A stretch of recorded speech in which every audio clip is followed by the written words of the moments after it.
To introduce our Aimings pilot program. So next slide.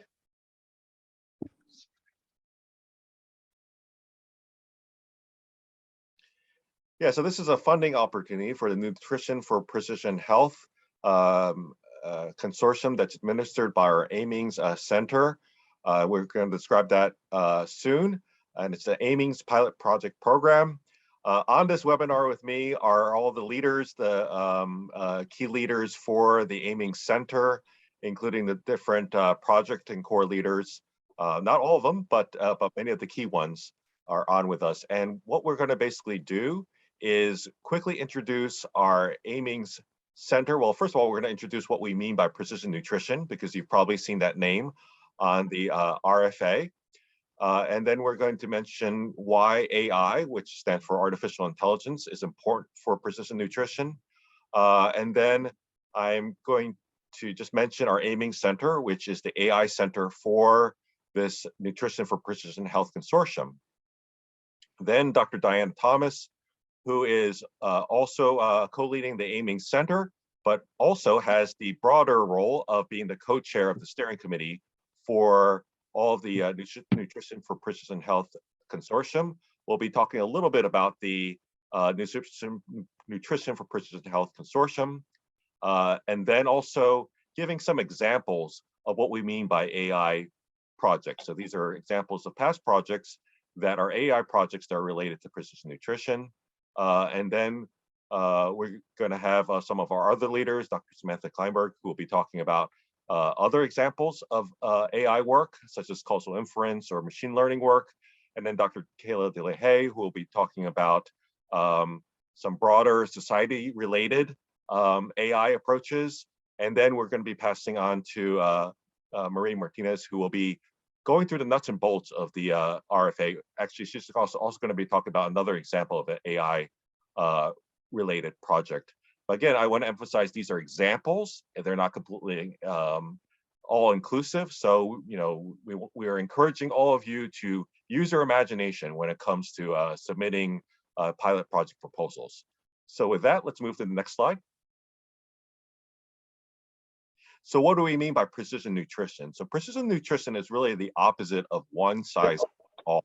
So as many of you may have recognized, over the past decades, and maybe potentially even centuries, there's been a lot of nutrition advice or recommendations, dietary recommendations. They're very broad brush. Everyone should do this. Everyone should do X, Y, and Z.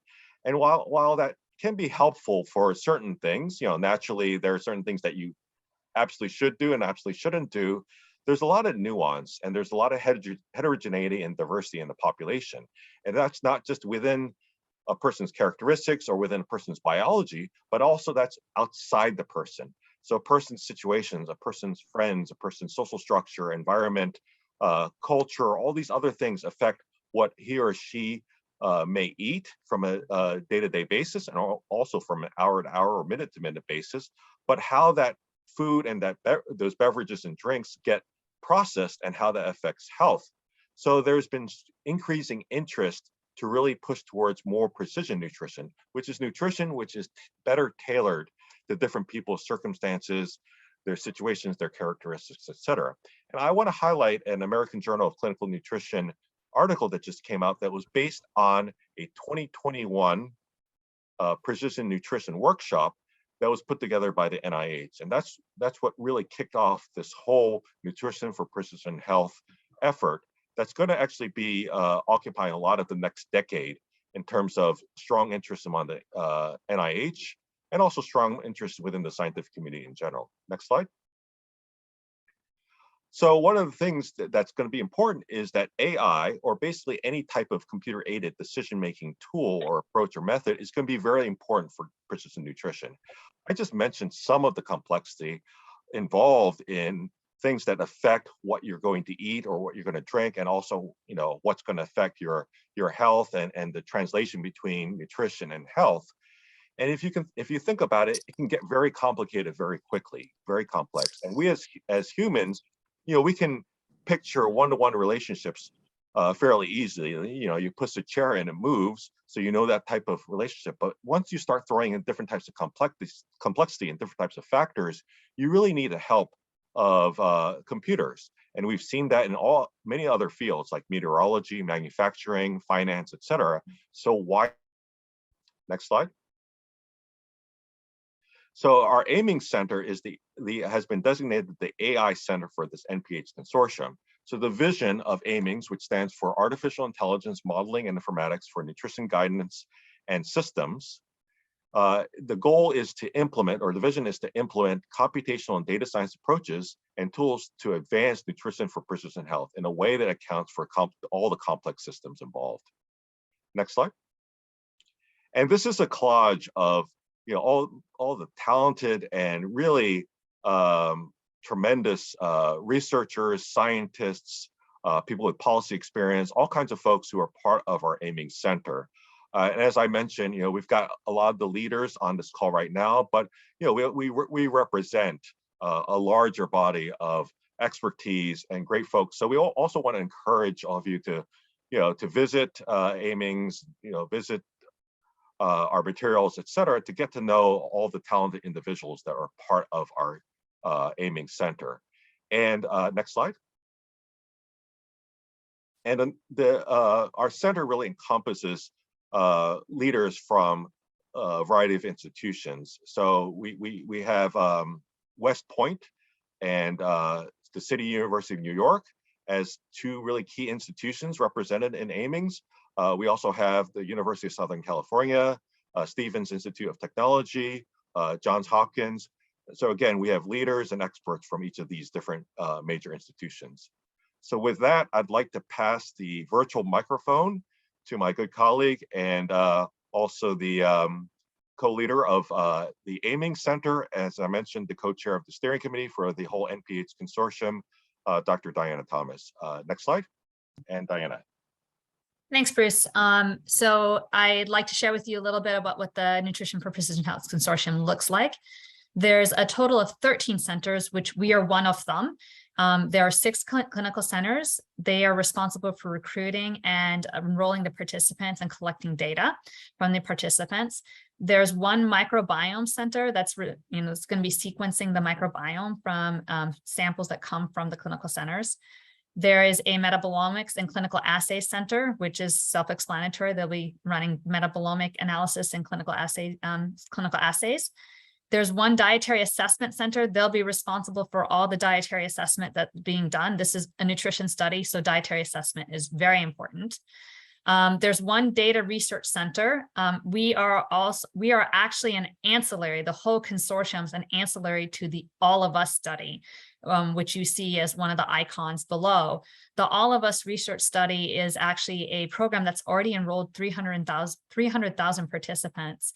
And our Nutrition for Precision Health data will be also part of that data repository that's in the All of Us workbench.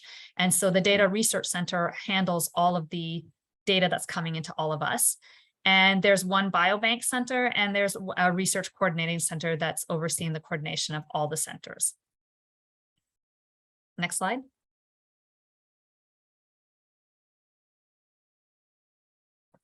Right now we're getting into a little bit of work that's already been completed. So these are examples of things that we're doing in the different projects.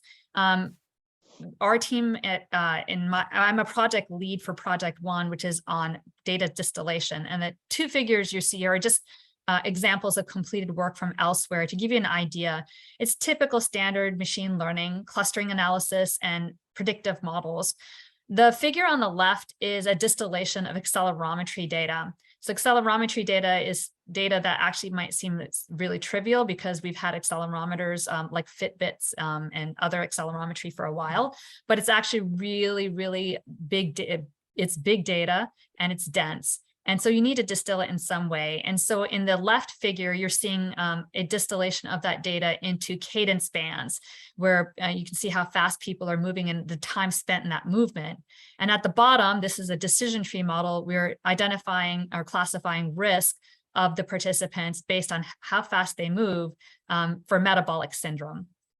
On the right, you're looking at another big data set. This is data from 20,000 participants who all were scanned for anthropometry measurements, 161 measurements on the human body for each of those participants. So you need some way to distill that data. And so you're looking at a cross-section, a 3D cross-section of a cluster analysis of that data, grouping people into homogeneous groups. So I'm now going to pass my virtual microphone to Samantha Kleinberg. I'm Samantha, and my project that I'm leading is the Causal Relationship Disentangler. So some of the things I've worked on related to nutrition and health are seeing if we can get meal times, figure out when people are eating and actually how much they're eating just from continuous glucose monitoring data. So this is an example of that work in people with type 1 diabetes, showing that we can actually do that quite accurately and quickly. In Nutrition for Precision Health, we're going to be collecting CGM data from a much wider population of people without diabetes, which hasn't really been done at this scale. So this is one example of things you can do with that, and ultimately trying to understand what are the causes of these glucose excursions after meals and how they relate to people's biology, context, all of that kind of stuff. I think our next project is Bruce. I'm up next. Kayla? Yeah, thanks. Sorry, thanks. So I'm Kayla Delahaye, and I am co-leading with Bruce Project 4. Both Projects 3 and 4 start to think about the broader environments that people are in and the complex systems that people are in and how those shape diet. Both Aimings and MPH are really interested in understanding social determinants of health and nutrition, and view this as critical to understanding the mechanisms that shape what people eat and ultimately their nutrition and health, but also from a translation perspective, when we learn more about tailored diets and precision nutrition, how are people likely to adopt it given the complex social and environmental systems that they're embedded in? So past work in this space that we've done and that is informing some of the work in Project 4 is looking at people's social networks, the networks that surround them, or the broader network structures that they're embedded in communities and cities. And understanding how these networks shape the food that people have access to, as well as the food that they eat, and how the dynamics of these networks can reinforce that over time. And then other work looking at broader environmental influences, looking at features like food deserts or environments around people's home, as well as the example that's shown here, is using large-scale mobility data to understand where people move throughout the day and the food environments that they're exposed to and the food outlets that they actually visit, finding that those environments are shaping their food choices well beyond their home neighborhoods. And so this is examples of work that we will be building into agent-based models and virtual laboratories to understand these complex system impacts. Next slide.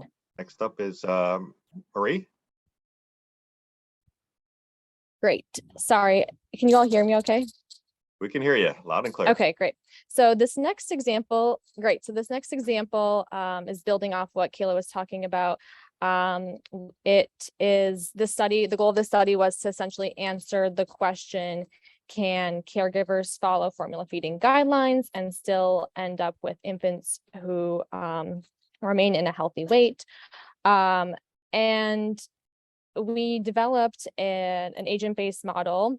We used a virtual infant model representing infant and caregiver pairs and allowed caregivers to feed infants formula each day according to different guidelines that were put forth by entities including leading hospitals such as Johns Hopkins and CHOP, and then another guideline that was put forth by the Women, Infant, and Children program.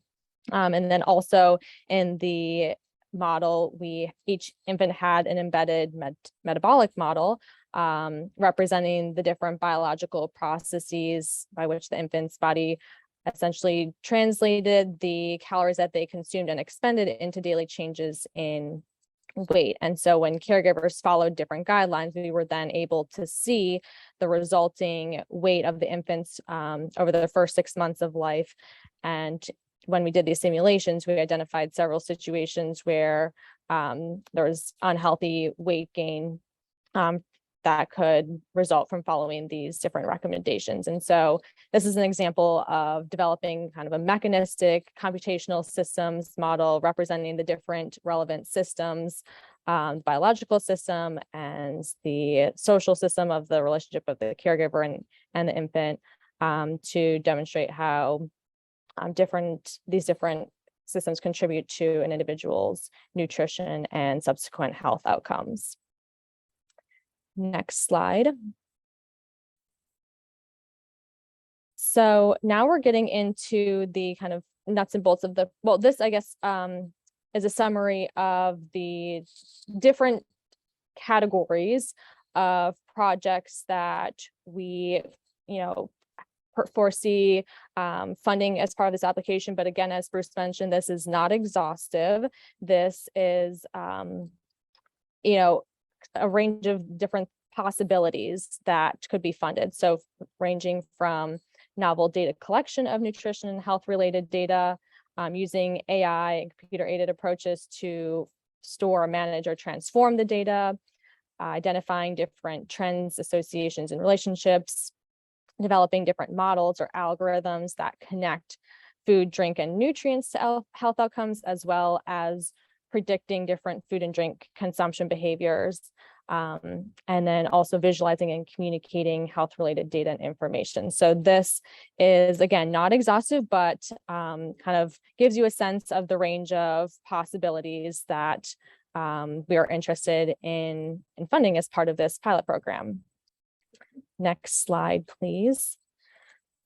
So now we're really getting into kind of the nuts and bolts of the application. So a few key dates to remember. The deadline for the submission is December 2nd at 5 p.m. We will then go through a review process and provide the notification of award by February 3rd, 2023. And then the project will start March 1st and then proceed for 1 year.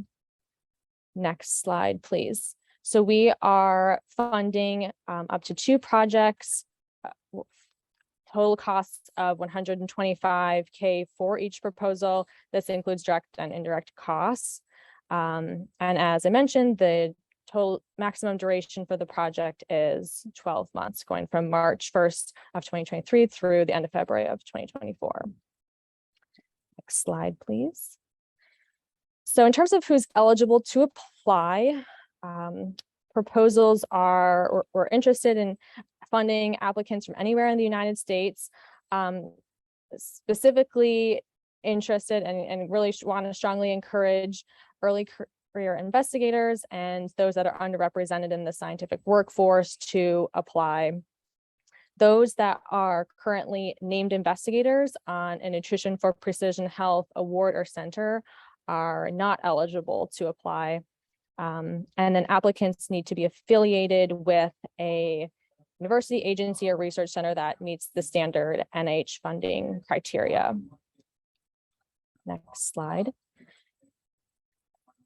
So in terms of the application process, we are asking you to submit your full application by sending an email with all the attachments to this Gmail listed here and including the PI's name at the end of the subject by December 2nd at 5 p.m. So the different attachments that are required are listed in the proposal requirements, which are included on the next slides. So this includes the Aimings pilot submission form. This is a downloadable form that's available on the pilot project webpage and includes or asks you to add in your contact information and information about your proposal.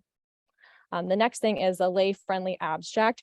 Want to emphasize that this should be a summary of your proposal that is understandable by a broad, diverse audience. So we should be able to provide this abstract and a summary to a community member, and they should be able to understand what you are proposing. So avoiding jargon and making sure that the reading level is accessible to a broad group is important. And then also including a budget following NIH requirements, budget justification, bio sketch, next slide, resource and facilities, again, following the NIH guidelines, human subjects, if that is applicable to your proposal, a 5-page research strategy. References are not included in that 5-page limit, and it should be outlined with the following subsections: significance, innovation, approach, and timeline. And the timeline should cover the maximum 1-year duration, how the project will proceed over that year.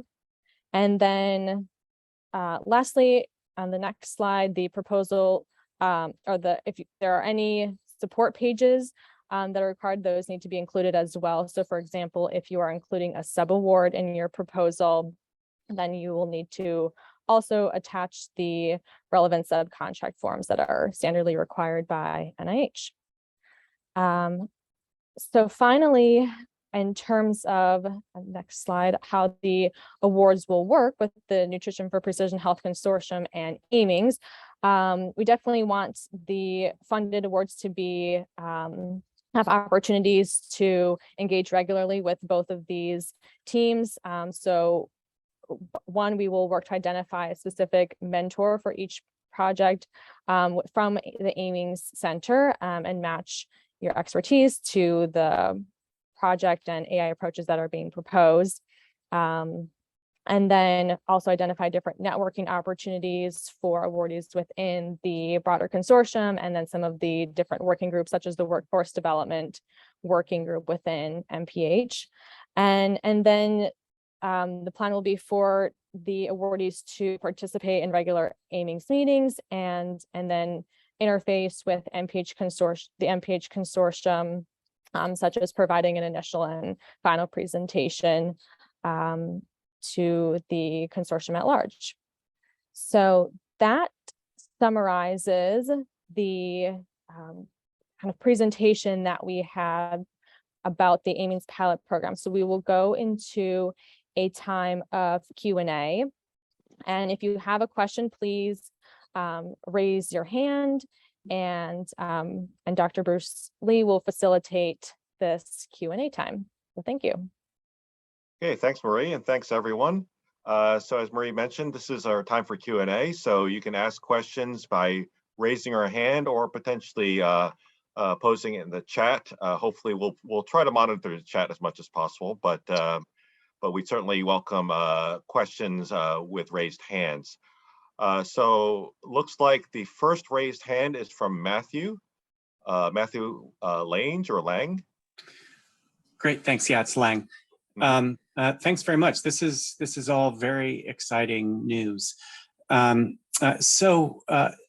You started off the presentation showing a smattering of different kinds of projects, ranging from accelerometer and physical activity data to food composition data to dietary habits, social determinants of health, and then showed a list of potential things that were fundable. What I didn't see on that list, and what I'm seeking clarification on here, is whether there's a desire in this proposal to fund something like cyber infrastructure that would be capable of cohering all of these various types of areas of AI for personal nutrition. So if somebody had a data set on themselves about where they're located, their accelerometry data, the food compositions, foods that are available to them, things like that, is building out that kind of cyber infrastructure that would enable the cohering of all those various data sets something that you see as fundable under this particular RFA?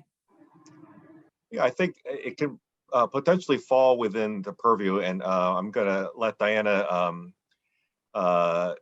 answer this. But the thing to keep in mind, of course, and one thing in general, the purpose of this pilot program is you want to propose a project that is completable within the year.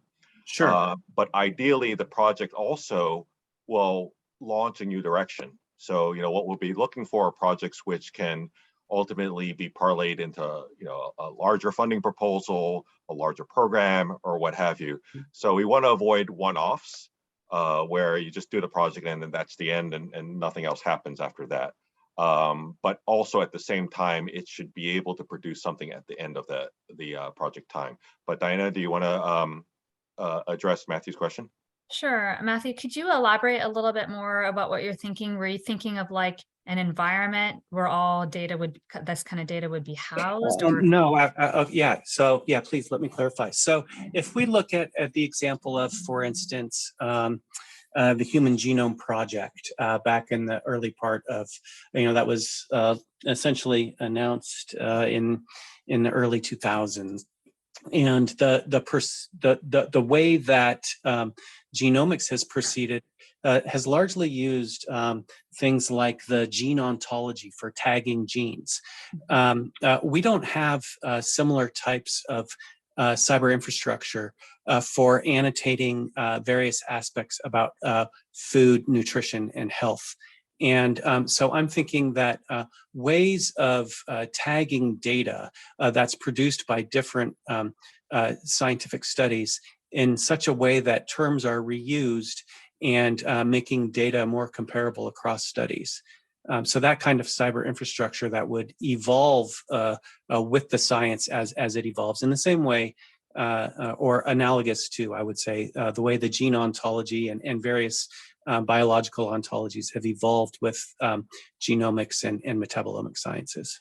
Yes, I understand what you're saying. So I do think there's an opening for that. So one of the cores that we didn't talk about is we have a data systems core that's developing some of this infrastructure for NPH in general, but not to the level that you're talking about, annotation and that level. And I think that this is going to be a little bit different than the Human Genome Project and metabolomics, because metabolomics is just metabolomics. Although that's a huge piece, something very huge. Here you have so many disparate sources of data. Right. So if there was a way to corral maybe a piece of it, like Bruce had earlier talked about, that it should be doable in a year, you can maybe take a few of those data sets and find a way to annotate it. And so it would fall, I think, under the mentorship of the data systems core if you wanted to do something like that. I see, great. But yeah, And it's just thinking about it myself, like, you saw just how the data was from all over the place from accelerometry. And that's just a tip of the iceberg of what's being collected in the Nutrition for Precision Health and what's out there. So I think you probably have to go down to some, like a few things that are really popular and try it there. Great. No, I think that makes sense. I think there are a number of ontologies that are existing, but they're just not cohered together. And that, so I think that's what I see as something that essentially needs to be done. And nice idea. So is it appropriate then to reach out to members of that core that you're talking about to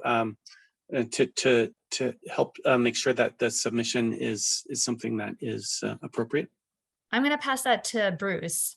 So I don't know what kind of guidelines we have about reaching out to aimings people as you're preparing your proposal. Yeah, you can ask general questions to the aiming, regarding like the proposal, logistics and those things like that. And does this fall within scope?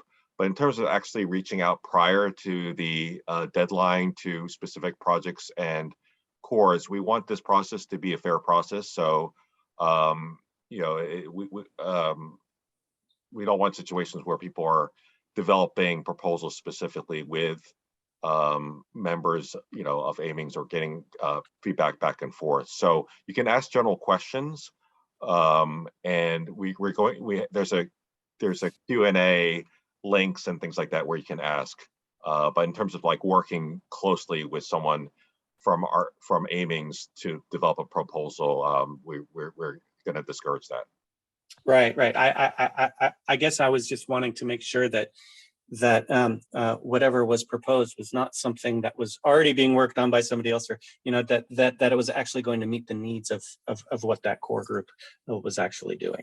So our recommendation would be to email the email that you see in the chat with the question, and then as a center we can vet whether what the answer might that we can provide or how much guidance we can provide. Again, we want to make this a formal process so that it's fair to everyone. Yeah, that's totally makes sense. Thank you. No problem. Thanks for your questions. I also want to add, there's two other people that we didn't introduce here. Sarah Rebert from our Aiming Center. She's been heading up communications for Aiming Center and has done a lot of great work in terms of pulling together this pilot program. And also Jesse, who also has been helping coordinate all of our Aiming's activities. So I just wanted to highlight their great work. So next, I think, is Abigail. Well, do you have a question for us? Yes, I do. I have several, but we'll see. I'll try to be fair, distribute questions across the group. Okay, so one of the questions was several of the researchers or the leaders of the center presented on research that used some pretty interesting data from accelerometers and some other sources.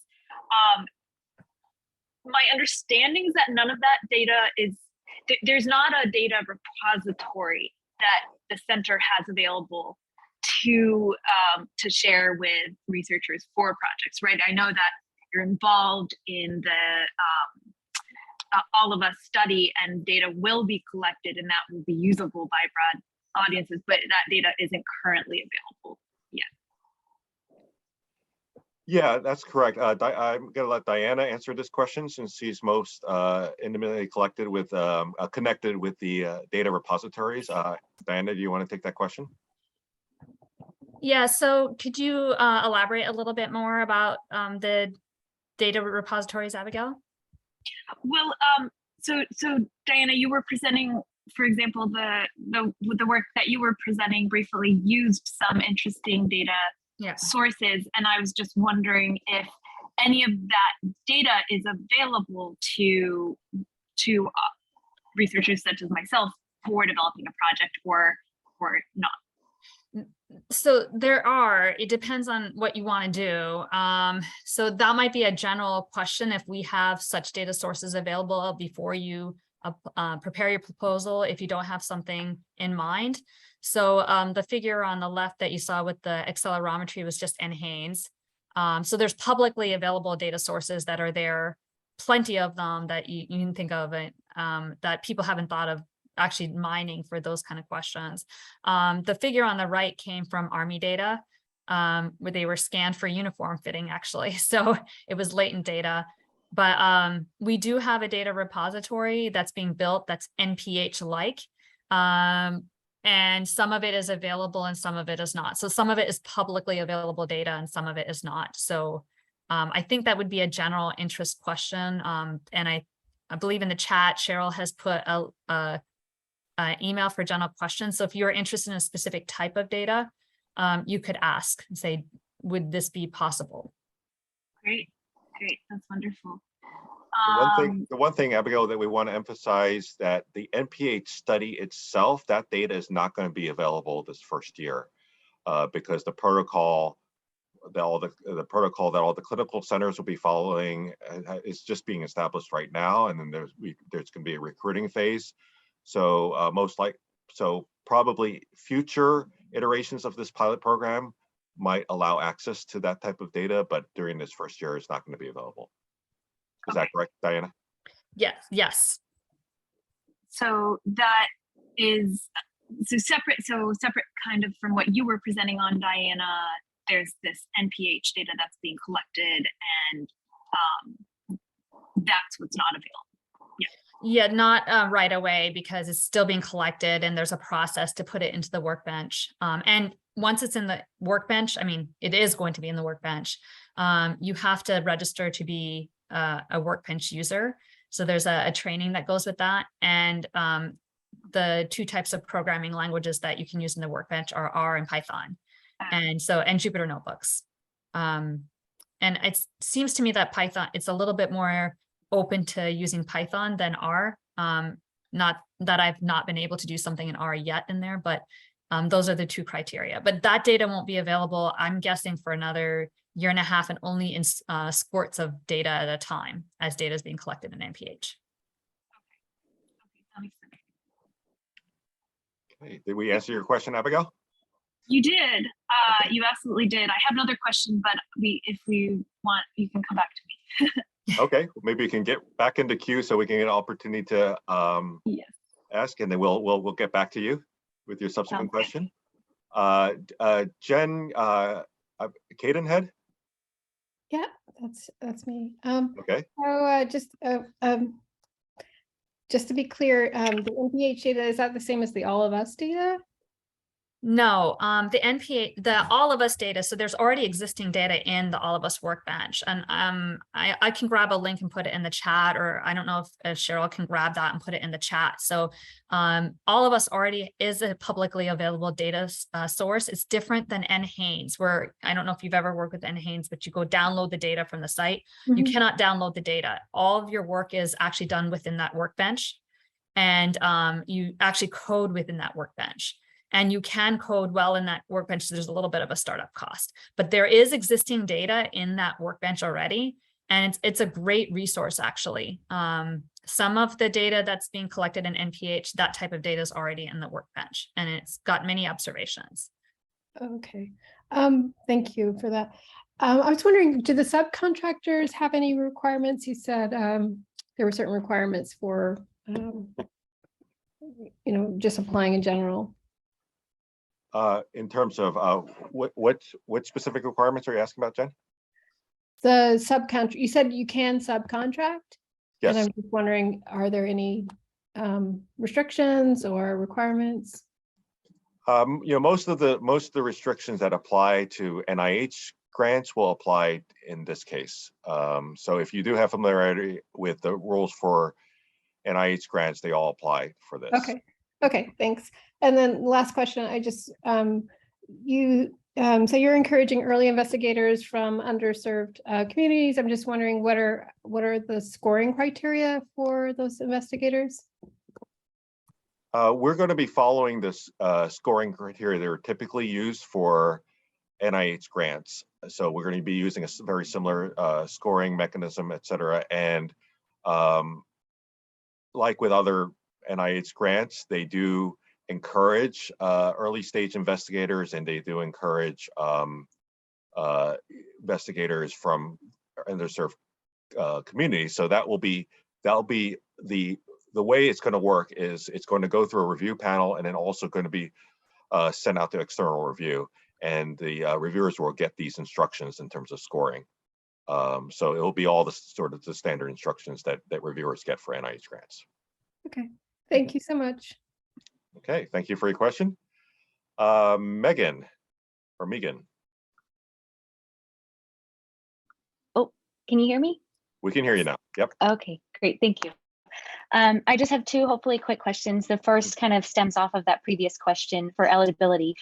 So looking online at the NIH grants website, their definition of an early stage investigator, someone who has completed their terminal research degree within the past 10 years, but has not previously completed a successful independent research award. And so specifically, I am a postdoc, and I wasn't sure if this award specifically applies to kind of early faculty members, or if a postdoc is still eligible based on that criteria. I guess, Kayla, did you have any thoughts about this? Not, I think we need to confirm eligibility on that. Yeah, so I think in terms of that, we're gonna really match, what the NIH says in terms of early career investigators. Now, in terms of a postdoc, that may be a possibility. So what we would encourage you to do is, send in your question through the email, and then we can confirm, because there might be situations where someone is searching or looking for or has secured a faculty position. But we need to get back to everyone about that. Sure. Okay. Thank you. And then my second question, on the RFA, it mentions the assignment of a mentor from Aimings if awarded. And so my question there is, if I personally don't have a lot of experience with AI or machine learning techniques, do I need to have someone on the proposal that is a subject matter expert, or is that part of that mentor role to assist with kind of crafting the analysis based on their expertise?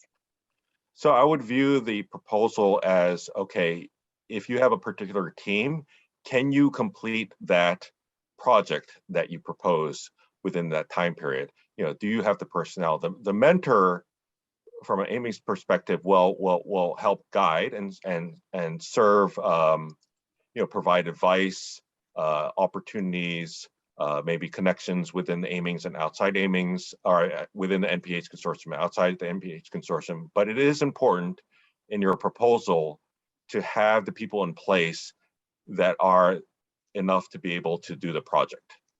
So if you feel that there's a gap, I wouldn't necessarily rely on a mentor from Aimings to fill that gap and actually be doing that work per se. Think of the person from Aimings more as a guide. Okay, great. Thank you. All right, thanks for the questions. And Abigail, you're back up. Thank you. So I think my question is around analysis of data. Kayla, I work with Kayla. Abigail, we're having a little trouble hearing you because you're coming in and out. Can you hear me here? Is this working? Still a little hard to hear, but maybe you can keep talking and we'll see if we can hear what you have to say. Okay. I'm wanting to ask about the interest in proposals that analyze environmental kind of determinants and environmental exposures. So,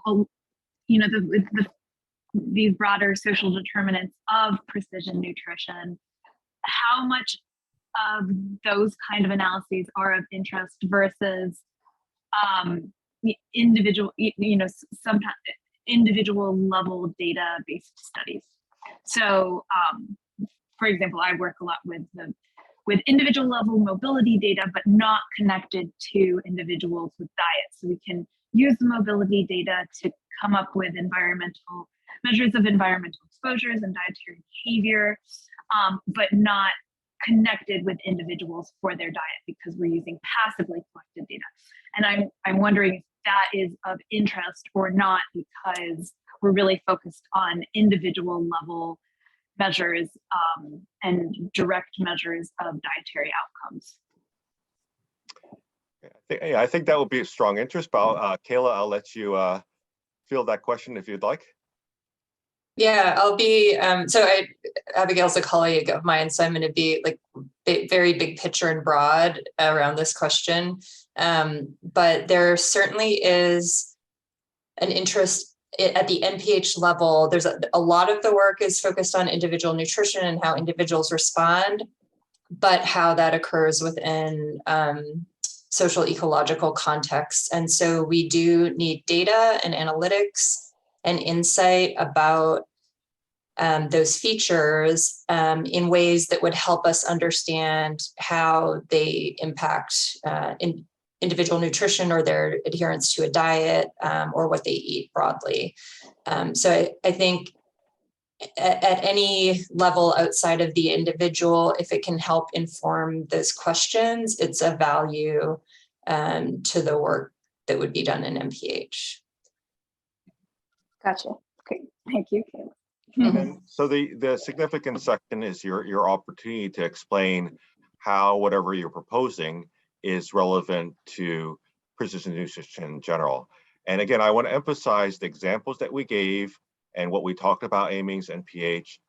Those are just examples, but certainly, feel free, as long as it's within the general scope, to propose something. Again, part of the proposal will be explaining, why you think this is relevant to precision nutrition, but it doesn't necessarily have to specifically, rigidly, look at individual people and what they're eating and things like that. So we want to encourage creativity here. That's great. Okay. Do any of my other colleagues have anything to add to that? Okay. Kara. Hi, everyone. Kara Soyag. Thank you all for all of this information today. It's been very helpful. Shifting gears a little bit, for a competitive applicant, what level of effort would you necessarily expect? And then does that expectation change when you're bringing in a team? That's a good question. I have some thoughts, but I also wanted to give my colleagues opportunities to answer that. Does anyone want to offer a response to that?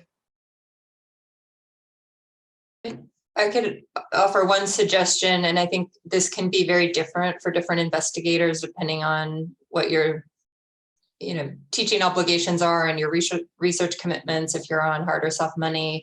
So I think a key thing is to make it clear in the proposal how you or the team that you're working with will be able to complete what you're proposing to do in the year, and providing the information needed to do that. So if you are on hard money and don't need to cover a lot of your own effort, but are able to allocate that to team members, articulating that in your proposal and perhaps providing a little more detail about your departmental support.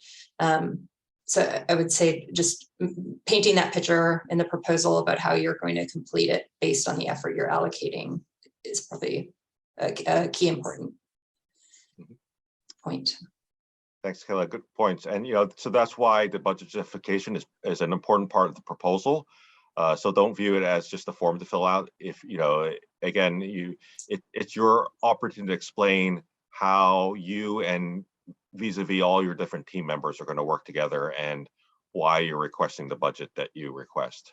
There might be a number of other situations where you're able to leverage other things as well. So just make it clear in your budget justification.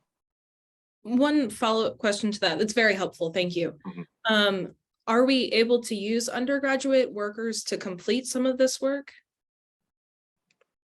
Yeah, there should be no restriction in terms of the types of personnel that you use. Again, you have to follow NIH guidelines in terms of personnel, but yeah, certainly undergraduate would, as long as you make it clear about budget justification of how things would work. Wonderful. Thank you so much. Okay, any other questions? Irene. Hi, I apologize because I wasn't able to come when the presentation started, and when I arrived, it was just wrapping up. So, but I did want to ask, it sounds like you're interested in proposals that are, novel ways of integrating and maybe analyzing different types of data related to nutrition and health. And I guess I have worked with some of the data that currently exists in the All of Us data, but it doesn't have, say information such as, microbiome and metabolomics and other types of data that it looks like they're planning to have in the future. And I guess in terms of formalizing a proposal, would something that is being applied to existing data that I have work? I guess I'm trying to figure out specifically what are the types of methods and or integration or analysis of different data that you're interested in, since I missed, and I apologize for this. And I wondered if the recording will be posted at some point. Thanks. Yes, I believe it should be so thanks for your question. The recording should be posted eventually. Want to emphasize that there's a wide variety of things that can be proposed, ranging from new methods to do things to new tools that can ranging from new data collection tools to data analysis tools to particular types of analyses. So it's not just analyses, it's not just tools, it's not just methods, it's all these different types of possibilities. So there's a wide range, and it can also be any of these things as applied to data which is related to nutrition data, but it doesn't necessarily have to be specifically direct nutrition data. Like for instance, if you're looking at contextual data or what have you, the key thing is you want to make the argument in the significance section on why this ultimately, either directly or indirectly, will help facilitate or affect precision nutrition. Since this is about methods and things like that, and wanted to give Samantha an opportunity if you wanted to chime in or respond. Yeah, I know you mentioned you came a little bit late. We gave examples of lots of different data types, mostly to show just the diversity of things we're interested in. And so it could be accelerometers, social network data, CGM. I don't think we have any requirements on the kinds of data people are using. We encourage new types of data sources that we haven't thought about. Yeah, and anything related to NPH I think is of interest. And so you might focus on one particular data source, and I think that's fine too.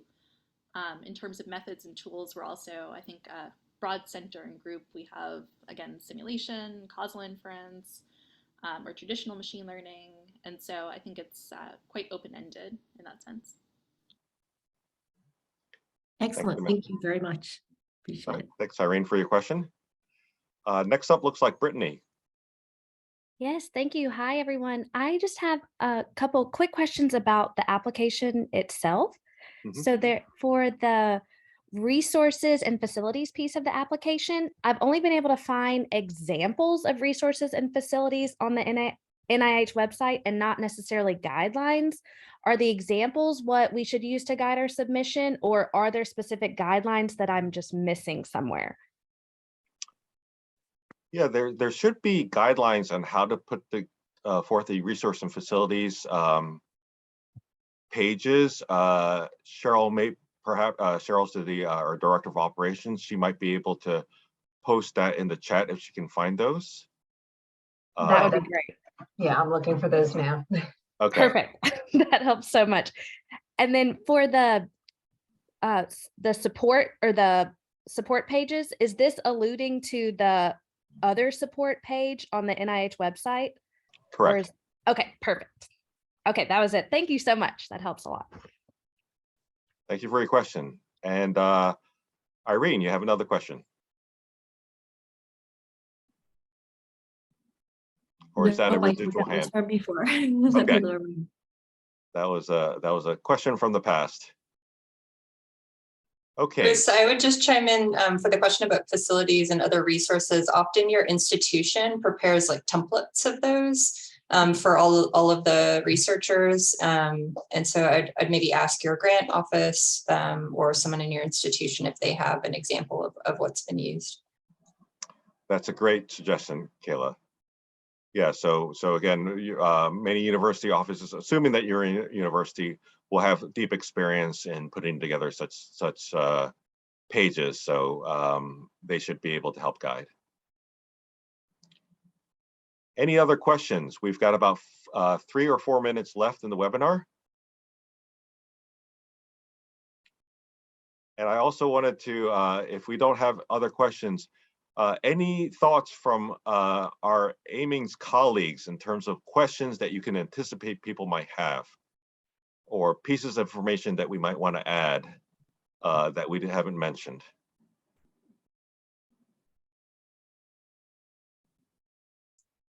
I think I'd just reiterate Samantha's suggestion to be creative. There's such a huge scope of potential work to do here and a lot of excitement across the whole consortia of NPH about what might be possible with all of the work that's getting done over the next few years. So I just encourage people to submit really creative, exciting ideas, and it may be things that we haven't thought of or mentioned. That's a great point, Kayla. So, the purpose of these pilot programs is you know, even though we talk about it's using sort of the NIH criteria and the process is different in the sense that, you know, we're going to have people looking at your proposals that are really having an eye towards, you know, innovation, something that's more creative. That's what pilot programs allow you to do. Two other things I want to emphasize. One is you do not have to have a background in nutrition. In fact, we're very interested in people who are coming from different fields and different areas, and feel free to put together interdisciplinary teams. So don't roll yourself out if you say, oh, I've never done nutrition, or I have, don't have experience in this area. We are actually encouraging investigators to, to jump the gap and come over and bring their knowledge from their fields, respective fields. So don't rule yourself out based on your background. And again, we also want to encourage creativity and interdisciplinary approaches. Looks like Matthew has a question. Thanks. Yeah, really sort of just a basic mechanics question. So much good information in this Zoom. Will you be sending out a link to the recording of this to us, or do we need to be sure to check back on the website to try to find it, or how will you be communicating? So I wanted to check with Sarah and Jesse and Marie, if one of you wanted to answer that question. Sure, I can. Hi, Sarah Robert here. Yes, we will be posting this recording on the website, but it will also be available on our YouTube channels. Okay, great. So we shouldn't expect an email when it's ready. Do you have a sense of when it's ready? The file is going to be very large, and I don't know if emailing it over is going to be the best. No, I just meant a link, like when you have it ready, if you email a link to the attendees. Okay, potentially, yeah, we could do that. Thank you. That would be really helpful. Yep. Okay, so it looks like there's a question in the chat about contacting Amy's team with a specific AIMS page. So as I mentioned, we want to be careful in terms of, so you're certainly welcome to ask any questions that you want to ask through the email. However, we can't guarantee you that we will be able to answer every question, meaning that if you're asking a very specific question about, shaping your proposal or needing guidance or help with shaping the proposal, we can't offer that, just to be fair to everyone. What we can offer is general answers in terms of process, and in terms of, if you have a question of whether something in general is within scope, then we can answer that, but we can't give you feedback on specific aims or a proposal. So we can tell you whether something's possible or within scope, but again, we can't tell you how you should change it, because that will be sort of guiding your proposal.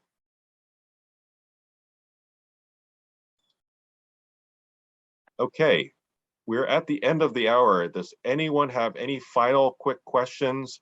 Or I also wanted to give all my good colleagues the opportunity to chime in with any additional points that they wanted to raise.